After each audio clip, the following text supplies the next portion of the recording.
I found out my husband had been plotting my death while I was carrying our unborn baby.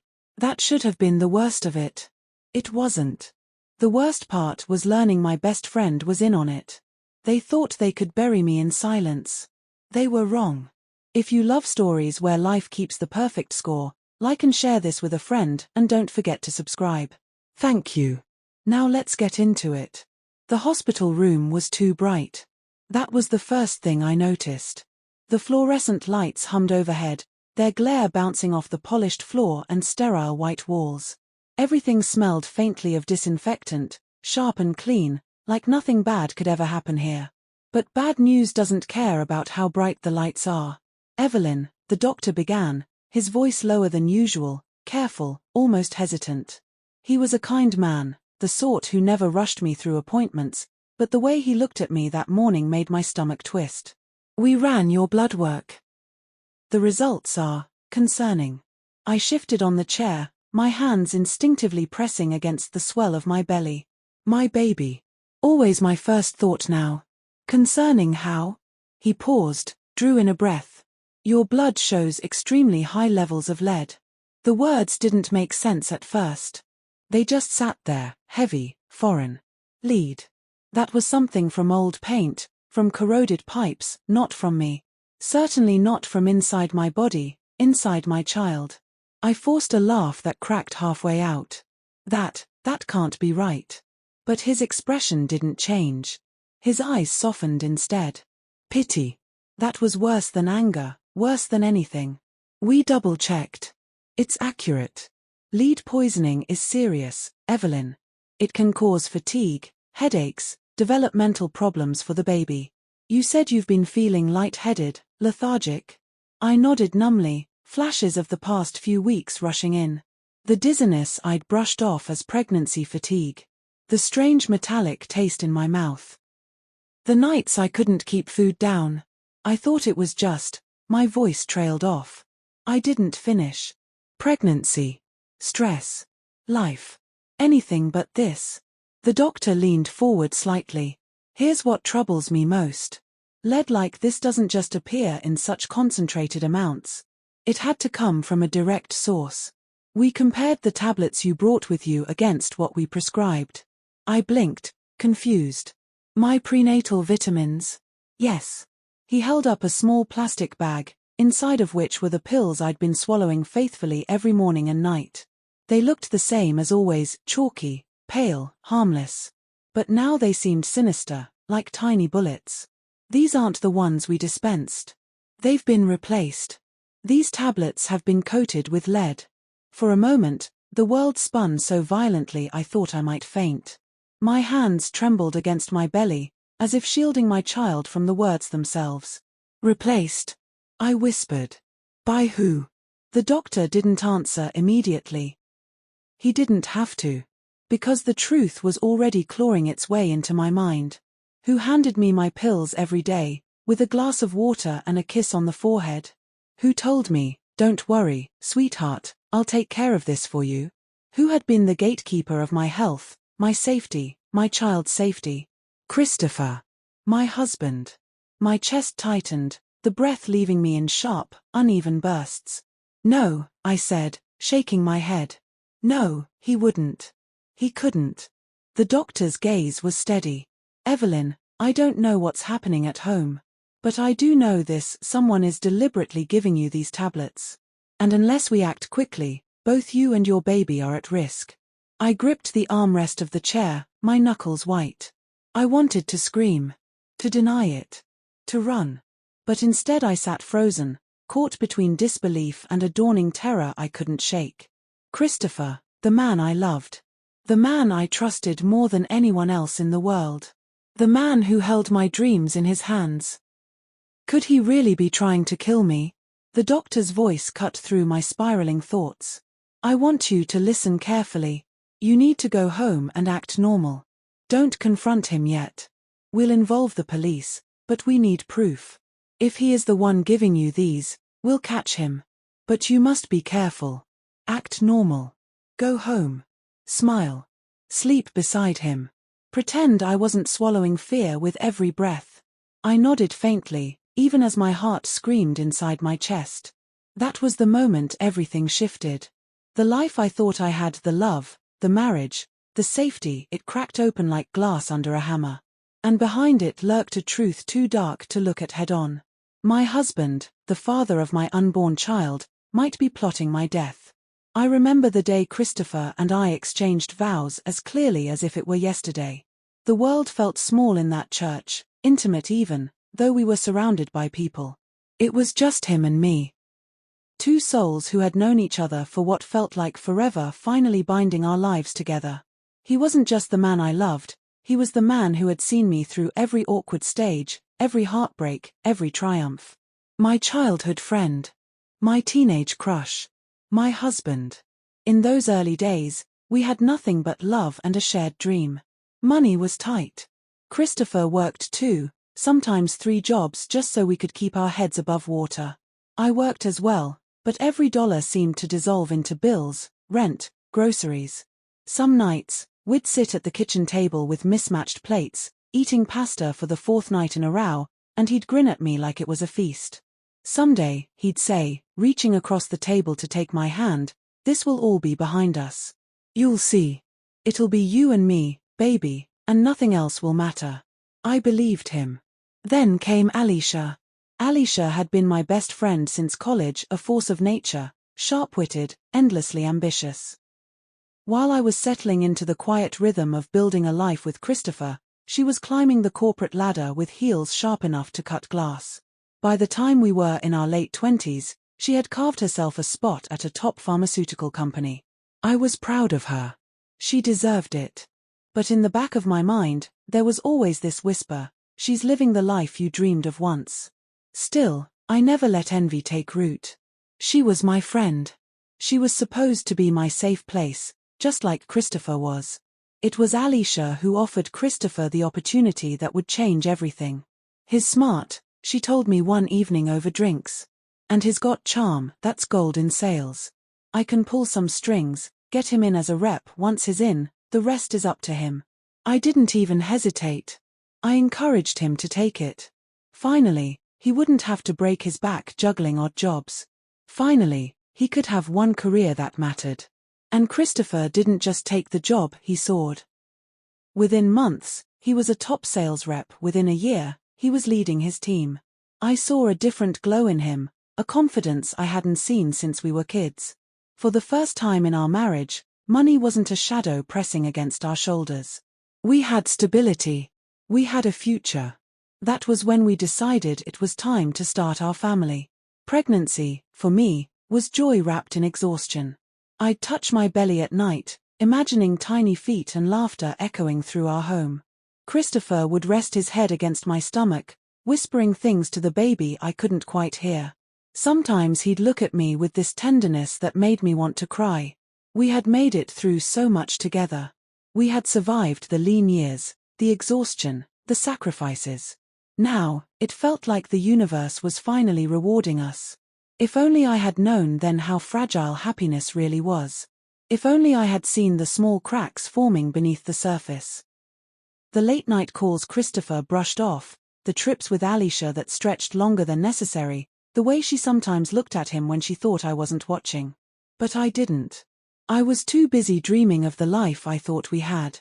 It's strange, looking back, how betrayal doesn't arrive like a thunderclap. It creeps in quietly, weaving itself into the fabric of ordinary days until one morning you wake up and realize your world is no longer what it was. At the time, though, I noticed only fragments. Christopher's late nights at the office. The way he'd sometimes come home smelling faintly of cologne that wasn't his. The half-smiles he gave me when I asked how work was going, as though there were parts of his day he couldn't explain, or didn't want to. And then there was Alicia. She had always been bold, unashamed of her success, unflinching in her opinions. But after Christopher started working under her, I began to sense a shift. Her questions about him grew more pointed, her jokes edged with something I couldn't quite name. "Chris is really thriving," she told me once over coffee, her lipstick leaving a perfect crimson ring on the rim of her cup. "I don't think he even realizes how good he is at this. He's a natural, Evelyn. He could go far." I smiled, proud, because that was how I always felt about him. But the way she said it, the way her eyes lingered, it unsettled me. Still, I brushed it aside. She was my best friend. He was my husband. My trust in both of them ran too deep for me to think otherwise. The pharmaceutical convention was in Chicago that year. Christopher was ecstatic, his first big industry event. I couldn't go, of course. My pregnancy made travel uncomfortable, and besides, it was work. Alicia was going too, which reassured me. He wouldn't be alone. I remember standing at the door, one hand on my belly, as he packed his suitcase. "Don't overwork yourself," I teased. "And remember to call me at night." He kissed me, lingering, his palm warm against my stomach. "Of course I will. You and the little one are all I'll be thinking about." I believed him. God, I wanted to believe him. But when he returned 3 days later, something was different. He looked the same, handsome, tired, carrying souvenirs he thought would make me smile. But his eyes didn't rest on me the way they used to. He was distracted, distant. And when I asked about the convention, he gave me surface answers, as though reading from a script. Busy. Learned a lot. Made good contacts. It was nothing like the enthusiastic man I knew, who would usually recount every detail of his day. I told myself it was just exhaustion. But unease sat heavy in my stomach. Weeks passed, and the cracks widened. He came home later, sometimes well past midnight. His phone buzzed constantly, though he often flipped it over before I could glance at the screen. Arguments started. Small at first, then sharper. "Chris, I hardly see you anymore. I'm working, Evelyn. For us. For the baby. I know, but don't start. You think I like this? You think I don't want to be here?" The bitterness in his tone cut me deeper than any knife. And Alicia, she was changing, too. Where once she'd shared everything with me, now her words felt guarded. She laughed less, her visits grew fewer. When she did come by, I caught her looking around the apartment as though cataloguing something. There was a moment, one that still haunts me, when she placed a hand on my shoulder and said softly, "You're lucky, you know. Christopher is a good man." The words should have been comforting. But instead, they felt like a warning. I didn't know then what had happened in Chicago. I didn't know about the party, the blurred night, the photographs that would later become Alicia's weapon. All I knew was that my husband was slipping through my fingers, and my best friend was becoming a stranger. And I, foolishly, was too busy cradling my belly, whispering promises to the child inside me, to see that my world was already unraveling.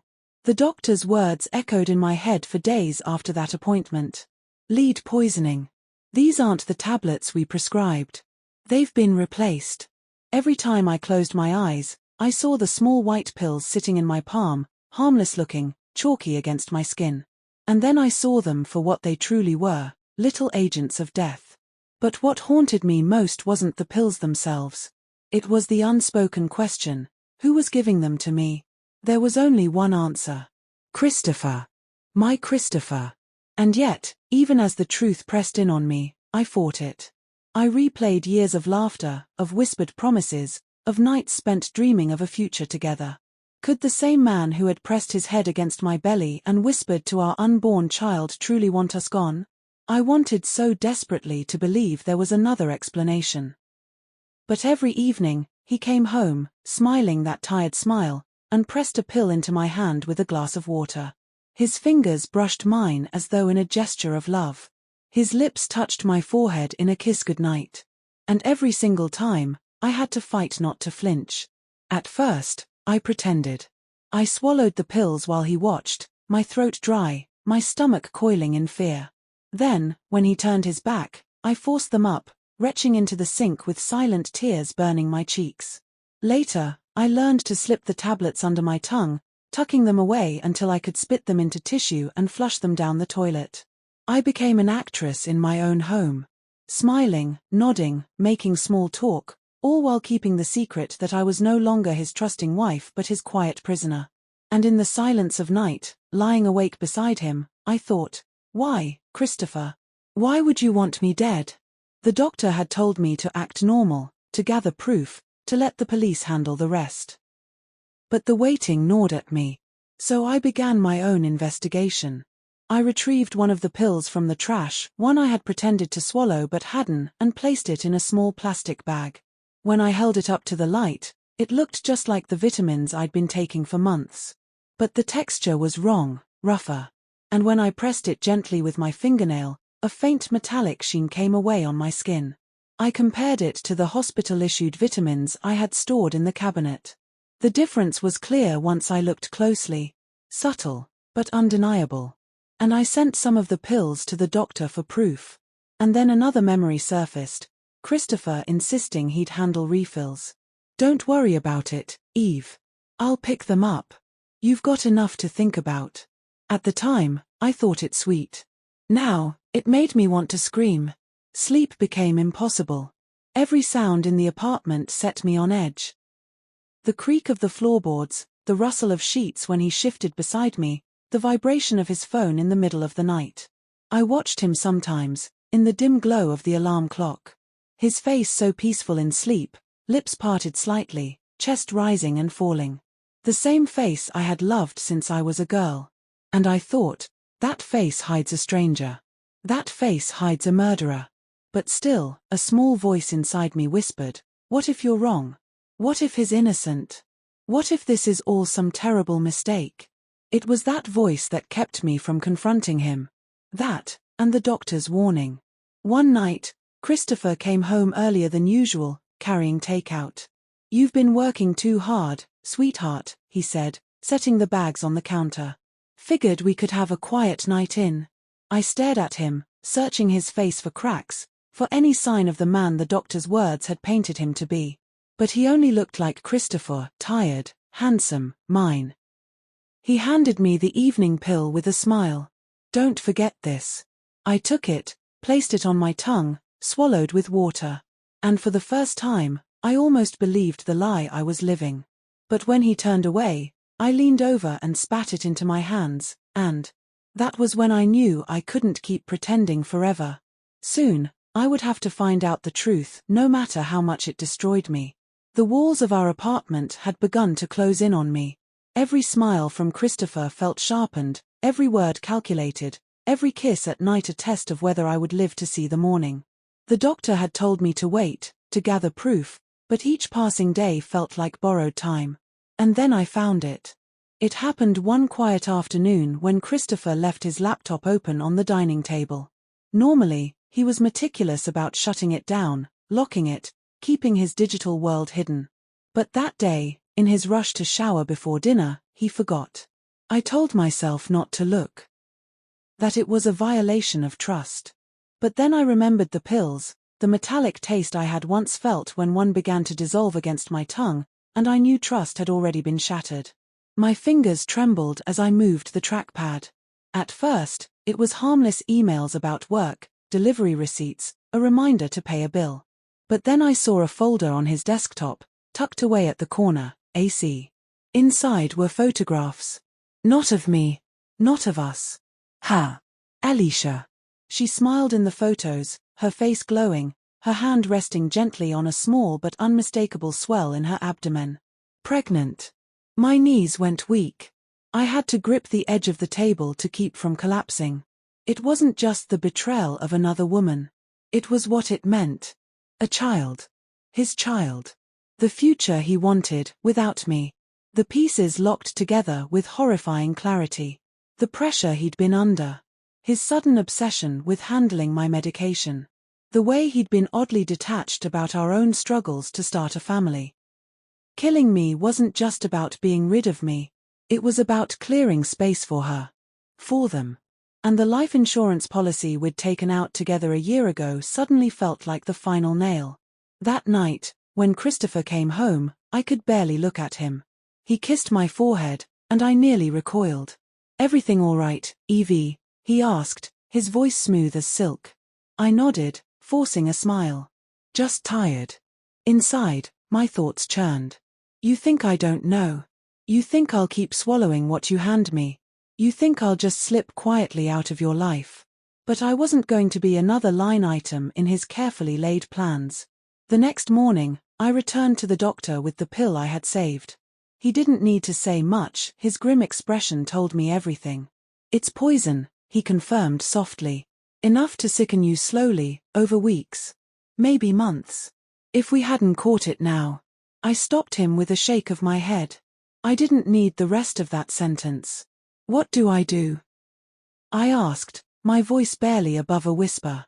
We'll contact the police. But you must keep acting normal. Don't let him suspect you know. That's the most dangerous moment, when they realize their cover is blown. Normal. Pretend. Swallow fear like I'd once swallowed poison. I thought of Christopher's eyes, the ones I used to drown in, and wondered how long I could keep playing his game. The police wanted evidence, more than the pill.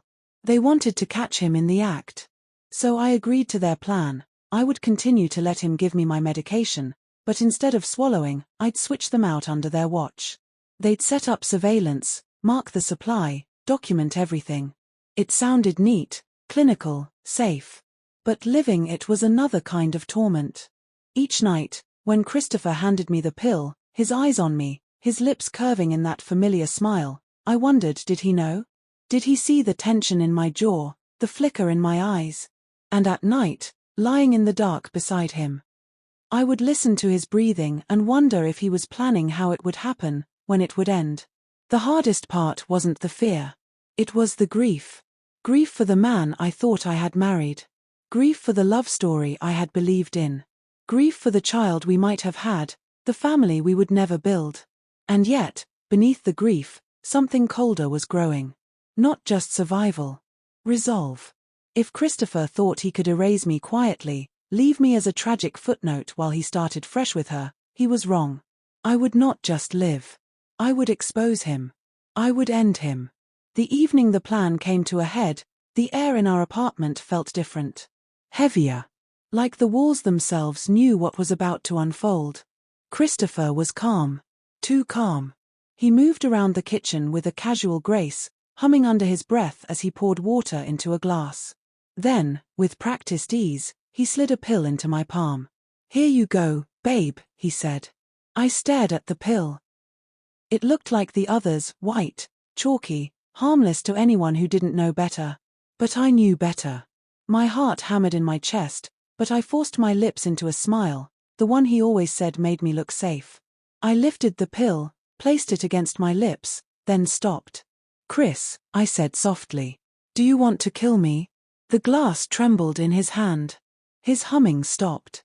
What the hell is that supposed to mean? He asked, chuckling, but there was no warmth in it. I met his eyes. Then why are you giving me lead tablets? The silence that followed stretched like wire, sharp enough to cut through the air between us. Before he could speak, I set the glass down deliberately. Don't bother lying. The pills have been tested. The police know. And just so you understand, I lifted my phone from the counter, the screen glowing red. I'm recording this. It's being streamed directly to my lawyer. If you touch me, if you run, they'll have you. The blood drained from his face. You. He started, but the sound of distant sirens cut him off. His mask cracked. His shoulders sagged, his hands shook, and suddenly the calm, confident man I had once married collapsed into a shell of himself. It was Alicia, he blurted, voice breaking. She made me do it. She had pictures, she blackmailed me. I didn't have a choice, Evie. I swear I didn't. The words spilled from him in a rush, desperate, frantic, but I couldn't hear past the roaring in my ears. I had hoped, deep down, that the doctor was wrong. That there was some mistake. That the man I loved wouldn't truly plan my death. But there it was, confessed from his own lips. As tears welled in my eyes, red and blue lights strobed through the window. Chris, how could you? I whispered. After everything we've been through, how could you? The door burst open. Officers stormed in, guns raised, voices commanding. Christopher dropped to his knees before they even touched him, his sobs choking the air as they cuffed him. I stood frozen, my hands on my belly, my baby kicking faintly beneath my skin as if reminding me why I had to survive this. As they dragged him out, he twisted toward me, his voice breaking. It was her, Evelyn. Alicia did this to me. "She's pregnant with my child. She said she'd ruin me if I didn't." The rest of his words were swallowed by the slam of the door and the echo of boots fading down the hall. That night, alone in the quiet, something shifted inside me. I could have left it there. Let the police take Christopher. Let the courts handle the rest. But Alicia. She was the reason my life had become a battlefield. The friend I had trusted, who had walked me down aisles of joy and pain, who had smiled at me even while plotting to tear my family apart. She had thought she was untouchable. She wasn't. I reached out to a gossip blogger, one of those notorious sites that thrived on scandals and betrayals. I didn't give them documents or proof. I didn't need to. All I gave them was the story, the affair, the blackmail, the pregnancy, the plot to kill me so she could take my husband. The internet devoured it. By dawn, Alicia's name was trending.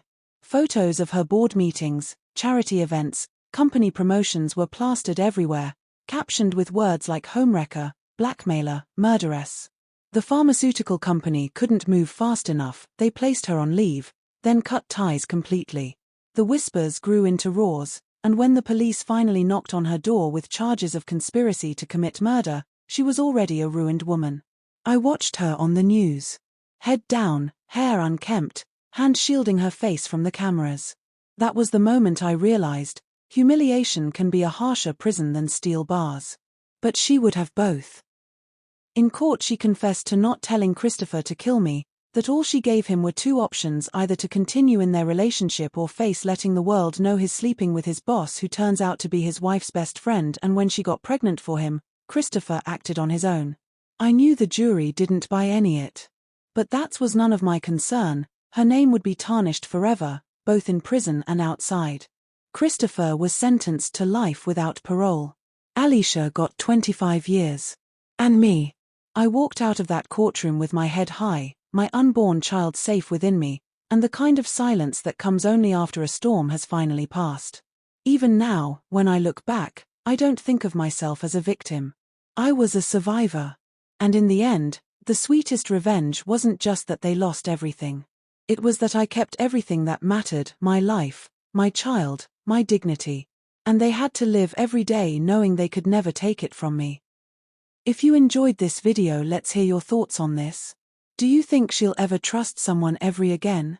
Share in the comments and don't forget to like and subscribe for more stories like this. Thank you for watching.